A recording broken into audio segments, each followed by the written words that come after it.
In the record books of Formula One, an Austrian named Jochen Rindt is notable for being the only posthumous world champion. But before he was killed, Rindt had carved himself a memorable niche in the small but select category of heroes, whose voracious appetite for raw racing was demonstrably apparent in a daredevil driving style that was both thrilling and worrying to watch. Few threw themselves into the fray with such vigor, nor did many measure up to Rindt's status as a colorful character. Fiercely determined and resolutely independent, he had a rough-and-tumble allure seldom seen before or since. Karl Jochen Rindt, born on April 18, 1942, in Mainz, Germany, was orphaned as an infant when his wealthy parents were killed in a bombing raid. His maternal grandparents adopted him and brought him up in Graz, Austria. A headstrong youngster seemingly hell-bent on defying authority, he continually sought ways to indulge in his burgeoning passions for speed and competition, preferably allied with danger. Twice he broke limbs in schoolboy ski races, and when he switched to motorized sport, at first on a moped and then on a motocross bike, he either crashed or won. On public roads, he drove battered Volkswagens like a madman and was often in trouble with the police. His rebellious streak caused him to be expelled from several private schools and his straight-laced grandparents. He affected a deliberately unkempt appearance and had a personality that tended to be abrasive. He used pieces of string instead of laces to tie his battered shoes. His flat boxer's nose and abrupt manner of speaking made him seem intimidating.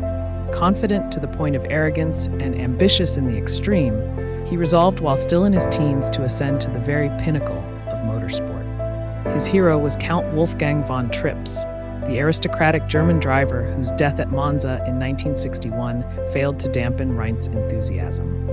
He began racing touring cars and then single-seaters, crashing with alarming frequency and several times ending up in hospital. Yet such setbacks only fortified his will to succeed. He personally financed his first forays in more serious Formula cars. In 1964, he went to England and bought a Formula 2 Brabham for £4,000 cash. In his second F2 race at Crystal Palace, the British press reported that an unknown Austrian had beaten the famous Graham Hill. Contemporary accounts noted the spectacular style that was to become Rindt's trademark. His car was sideways throughout the race. It went around the corners at unbelievable angles and always looked as if it was about to go off the road. Yet the rambunctious Rindt became the man to beat in the intensely hard-fought F2 series. In 1965, he signed a 3-year Formula One contract with Cooper, whose cars weren't competitive.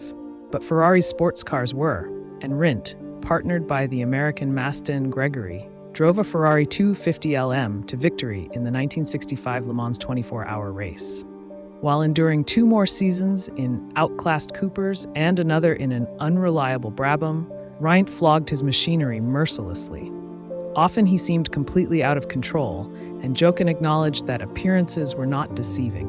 When asked how frequently he drove beyond his limits, he replied, "Did I ever drive within them?" The audacious Austrian, who perfectly exemplified the popular perception of what a racing driver should be, became a favorite of the fans and of the photographers, for whom he provided some of the best action photos in Formula One history. Off the track, the pictorial appeal took on Beauty and the Beast dimensions when in 1967, Jochen Rindt married Nina Lincoln, a glamorous Finnish fashion model. For 1969, Team Lotus founder Colin Chapman signed Rindt to partner reigning world champion Graham Hill. The newcomer quickly outpaced his illustrious teammate, but the Lotus 49 was as fragile as it was fast. Jochen was leading the Spanish Grand Prix at Montjuic Park when his car's high rear wing collapsed, pitching it into the wreckage of Hill's Lotus, which had earlier crashed for the same reason. Hill was unhurt, but Jochen suffered a concussion and a broken jaw and became an outspoken critic of Chapman's cars, calling them unsafe as well as unreliable. However, he modified these views following his first championship victory, the 1969 United States Grand Prix at Watkins Glen. His first win of 1970, indeed the greatest of his short career, came at Monaco in the outdated Lotus 49, the new 72 model not yet being raceworthy. After languishing in 5th place for much of the race, the retirement of others promoted Rindt to runner-up. 15 seconds behind Jack Brabham, driving one of his own cars. Scenting a whiff of victory, Rindt then proceeded to reel in the race leader by means of a thrilling, even frightening charge that mesmerized all who saw it, including Brabham himself. Faster and faster, Rindt went, smashing the lap record to smithereens. For the veteran Brabham, the sight of the wildly careening Lotus looming ever closer in his mirrors proved such a distraction that on the last corner of the last lap, he crashed into the barriers. Jochen wept tears of joy as Prince Rainier and Princess Grace presented him with the winner's trophy. In the next few weeks, he wept at the deaths of two of his close friends, Bruce McLaren and Piers Courage. He began to consider retiring for family reasons, for Nina had presented him with a baby daughter, Natasha.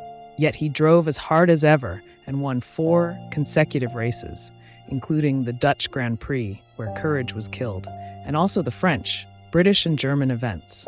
Apart from his distinctive looks, unruly hair, and cool style of dress, every action image seemed to be an exuberant exhibition of opposite lock. This was in the days before downforce crushed the visual excitement invoked by throttle control, working in harmony with an anticipated loss of rear grip. Then came the ill-fated day of September 5, 1970, when Jochen Rindt's Lotus inexplicably plowed into a guardrail at Monza during practice for the Italian Grand Prix. That day, Rindt left the pits but would never come back. Rindt died after crashing at the Parabolica. He had been running a wingless setup on his Lotus to improve straight-line speed, but swerved left and off track before running into a stanchion head-on. It wasn't the impact that actually killed him. He had only just acquiesced to demands to wear a seatbelt, using only 4 points on the 5-point harness, then available without the crotch straps, as he wanted to be able to exit the car quickly in the event of fire. But when he crashed, the impact meant that he slid down in the cockpit and was garroted by the belt buckle. It was proving to be a lethal season in the sport, which had already lost Bruce McLaren and Piers Courage in racing accidents. One of the first on the scene of the crash was his good friend and business manager, Bernie Ecclestone, who came away with only 2 sad souvenirs: a battered helmet and a single shoe, which had been thrown some distance from the wreckage. It would later transpire that Rindt's Lotus had turned sharp left under braking for Parabolica during qualifying for the Italian Grand Prix. The reason why was never made clear. It could have been instability caused by the Lotus 72 running without front and rear wings. It might have been the failure of an inboard brake shaft.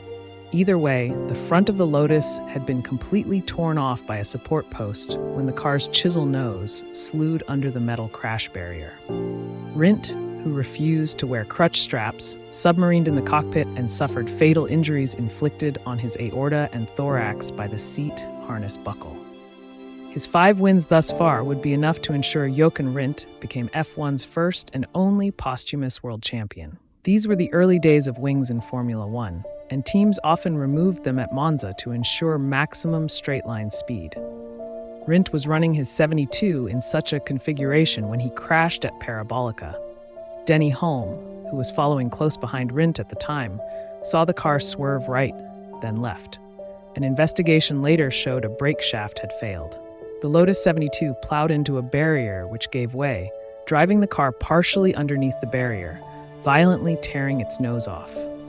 Rindt had left the crotch straps in his harness undone, as was his habit, and slid down into the cockpit on impact, suffering terrible neck injuries. Rindt was alive, but barely. They took him to the hospital, but made a big mistake. Bernie Ecclestone said more than 50 years later, "They told me the hospital he was going to, so I went there. But although he'd gone before me, I got there first. They'd taken him to the wrong hospital." Eventually, Rindt's broken body was brought to the intended ward, where Ecclestone was still waiting, but by then it was too late. The Lotus team left the track immediately and stayed away from the next race at Mont-Tremblant in Canada too.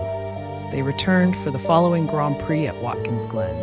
There, Emerson Fittipaldi, driving in only his 4th Grand Prix, won the race.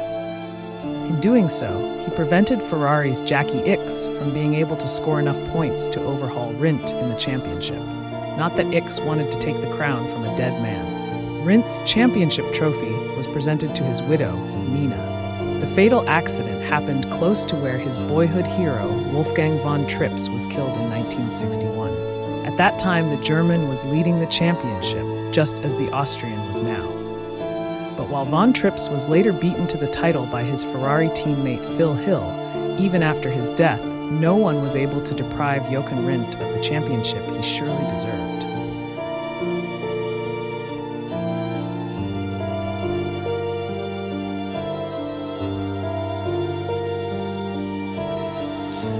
If you could have one wish, Nina, what would it be? That you would stop racing.